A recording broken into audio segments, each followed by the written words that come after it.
ഞങ്ങളിപ്പോൾ starting workshop ഉണ്ടായിരുന്നു. അതിന് 1 week ഉണ്ടായിരുന്നു. ആ 2 weeks okay, around 10 days 10 days workshop ഉണ്ടായിരുന്നു. അതേ സമയത്ത് ഞാൻ ഒരുമിച്ചാണ് പലതരം തിയേറ്ററിനാണ് പ്രാക്ടീഷൻ ആക്ടിങ് ട്രെയിനർ. അപ്പോൾ ദേവേട്ടനാണ് വർക്ക്ഷോപ്പ് എടുത്തത്. സോ അപ്പോൾ ഈ ഒരു ടൈമിൽ തന്നെ ആൻഡ് ഞങ്ങളെപ്പോഴും മറ്റേ ഒരു വണ്ടിയിൽ എല്ലായിടത്തും കൊണ്ടുപോകും, ഒരു വണ്ടിയിൽ തിരിച്ചു കൊണ്ടുവരും അല്ലേ. സ്പെഷ്യൽ ഇൻസ്ട്രക്ഷൻ ഉണ്ടായിരുന്നു. ഞങ്ങളെ സെപ്പറേറ്റ് വണ്ടികളിലൊന്നും കയറ്റുന്നത് 6 പേര് എപ്പോഴും ഒന്നിച്ചിട്ടുണ്ടാവും.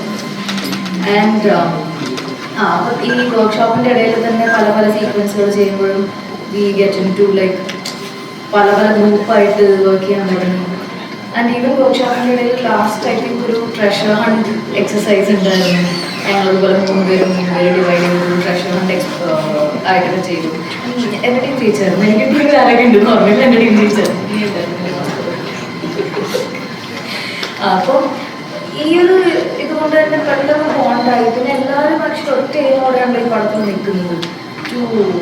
നല്ലൊരു വർക്ക് പുറത്തേക്ക് കൊടുക്കുക, നല്ലൊരു ഔട്ട് കൊടുക്കുക എന്നുള്ള ഒരു എയിമാണ് ഈ 6 പേർക്കും എല്ലാവർക്കും ഉള്ളത്. പക്ഷെ ഞങ്ങൾ ഒന്നിച്ച് കുറച്ച് 6 പേർക്കും ഒരു എയിമാണുള്ളത്.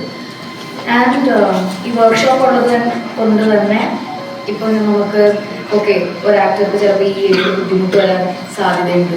സോ നമുക്ക് എങ്ങനെ അയാളെ സപ്പോർട്ട് ചെയ്ത് അപ്ലിഫ്റ്റ് ചെയ്യാൻ പറ്റും. അപ്പോൾ അങ്ങനത്തെ ഒരു കാര്യം നമുക്ക് പരസ്പരം വളരെ നന്നായിട്ട് മനസ്സിലാക്കാൻ പറ്റും. അപ്പോൾ അതുകൊണ്ട് തന്നെ ഭയങ്കര എളുപ്പമായിരുന്നു ഒന്നിച്ച് വർക്ക് ചെയ്യാൻ.